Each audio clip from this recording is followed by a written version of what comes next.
Welcome in once again to another edition of the one and only 2U's podcast. I'm Scott Ewing. We're getting ready for postseason playoff baseball, and the man that I need to help me out, break down all the matchups, the LDS, and last night's crazy night of baseball. Let me welcome in my colleague and the other 2U, TJ Masteller. TJ, what's up, buddy? Yo, Mr. Scott, how are you?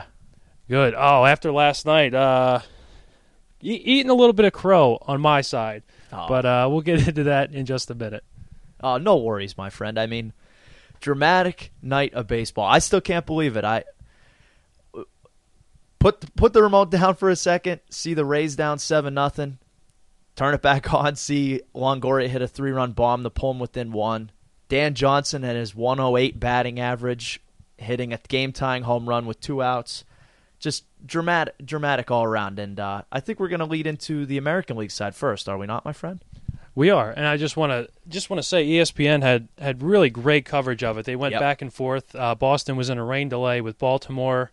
Tampa Bay was down. I actually came down and saw the game. It was 7-0, and the Rays had the bases loaded. I guess it was the bottom of the 7th inning, and just kind of thinking that, wow, they really need Boston to lose now, but strange turn of events. The Rays are in. Boston is not. That's a shocker. So since the Rays are the wild card team and Boston's going home, let's break down that first series. It's Tampa Bay, and they're headed to Texas for Game 1. Yeah. Well, first of all, rematch of last year's ALDS, pardon me, and it really comes with a ton of intrigue based on the way the Rays are coming into this series, at least for me.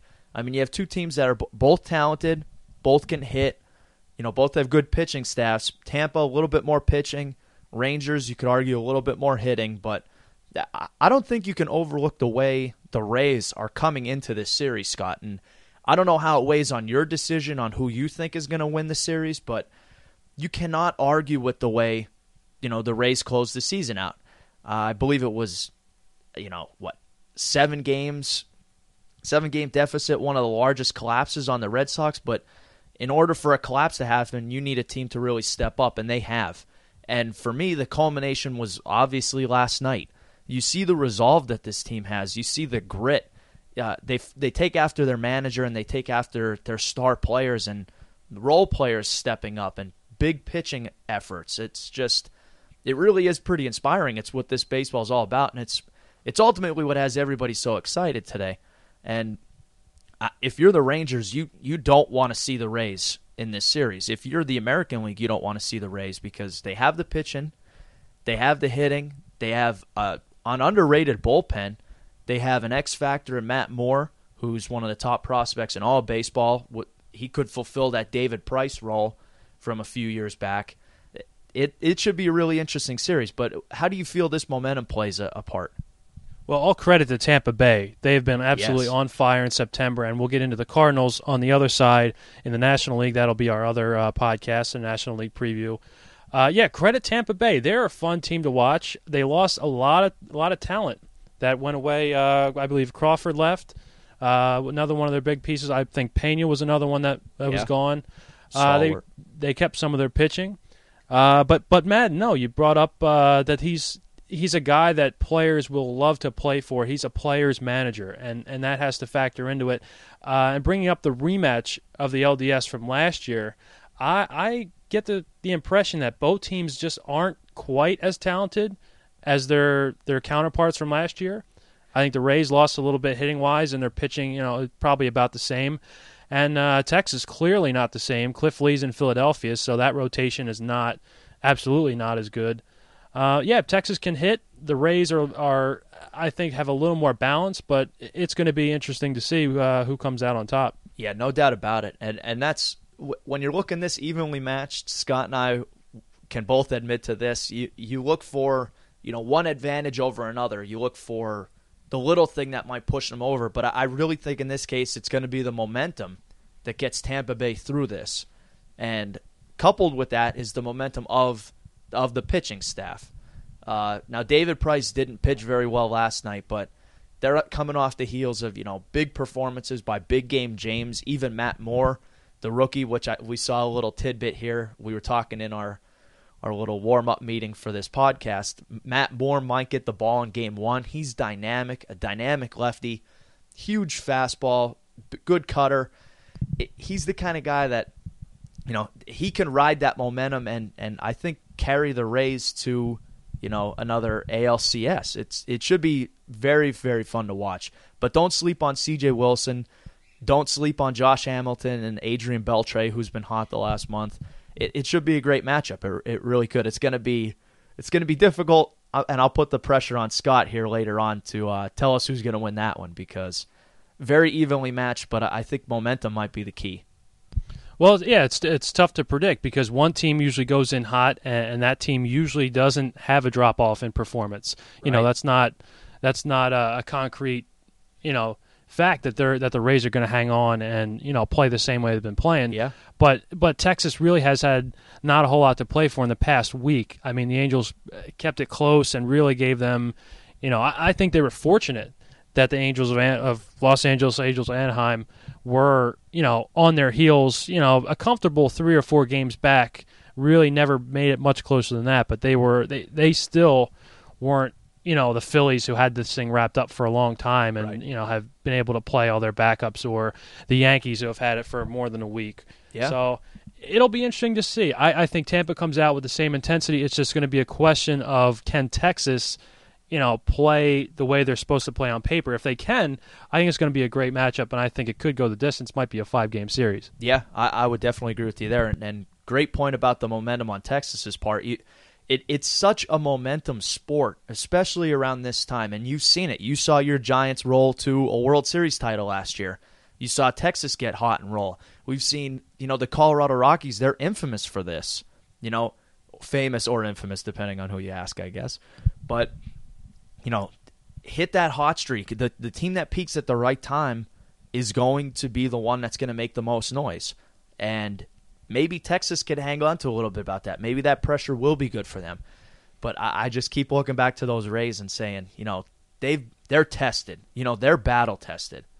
And is it too much? Is the high of the emotion almost too much to overcome, or can they keep that momentum going? It's going to be fun to see. And that Game 1, I think you're going to learn a real lot. If Tampa Bay can jump on C.J. Wilson at Texas, I'm not saying that's the be-all, end-all, but that may tell you all you really need to know. If they come out hot, it may be Rays here, but still could be a deep series. Yeah, last year I believe it was Texas who took the first 2 games yes. Behind C.J. Wilson and Cliff Lee, and they were actually in down south in Florida in the to take trop. the first 2. Tampa Bay came back and won games 3 and 4 in Texas, and then Texas eventually, behind Cliff Lee, won Game 5. Another one of his playoff masterpieces. I don't know if the series goes quite the same way. I doubt it, but we'll make that prediction in just a bit. We'll move on to the other series. Cliffhanger. We'll move on to the other series. That would be the Detroit Tigers and the New York Yankees. It's another matchup that about a month or 2 ago, I would have said, Detroit's just lining up to be, dog meat for New York, because New York always gets by the first-round team. They've played Minnesota the past 2 years, and they've absolutely bombed Minnesota, going right through them into the LCS. But now, the way Detroit's played over the past month, this could be a series. Oh, I look at this one. This one might be the most intriguing of the entire first-round matchups, because if you look quickly, and I know we were earlier, at the pitching matchups, and we're trying not to focus on it too much. Momentum will be the theme of these podcasts, but if you're looking at the pitching matchups, you have Verlander, Sabathia, Game 1. If Verlander takes that game in New York, they come back with Doug Fister, who was the best mid-season acquisition of any team in baseball.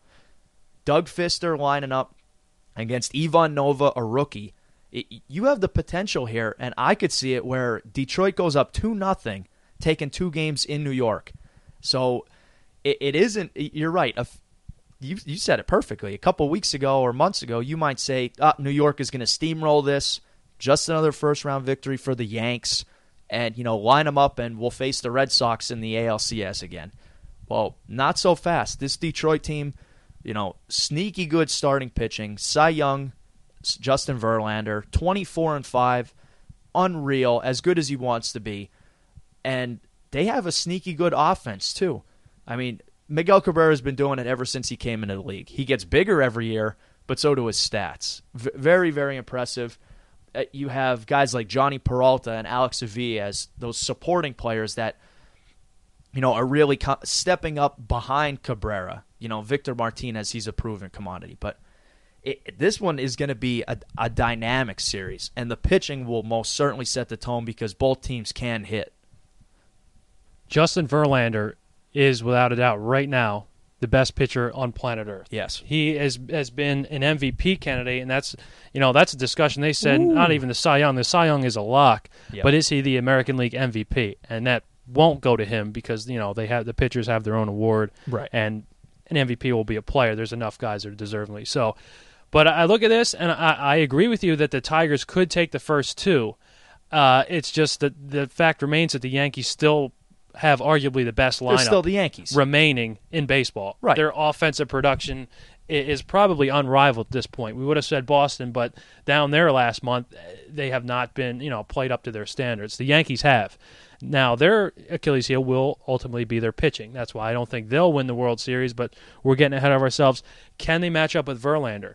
That first game is going to be good because don't count out CC Sabathia and his ability to shut down the Tigers because he can do the same thing that Verlander could do. We could see a 1-0, 2-1 game like last year. The Giants, that's how they won. Yep. They won those close games. They didn't win with a lot of offense, but they won with great pitching, great bullpen, close, tight games, and that's what we may see, especially in this first one. The offense may come a little later on, Game 2, Game 3, and 4 if Verlander or Sabathia aren't back in the starter spot. But I think at least early on we could see a real pitcher's duel, especially two of the best in the game, Sabathia and Verlander, going up. Oh, couldn't have said it better myself. That Game 1 is going to be so dynamic, and it's not always the final nail, but those first games, I think there's so much pressure on the home team to take those first two games because it's such a momentum swing. And again, it all goes back to momentum in baseball. So Verlander needs to lock them down. And then you look at a Game 3 between Freddie Garcia and Max Scherzer. You're looking, the offense will eventually shine through, and that may be the difference. But if Verlander really is the MVP candidate that some people think he is, he needs to lock that Yankees lineup down in Game 1. If he loses in Game 1, is that over?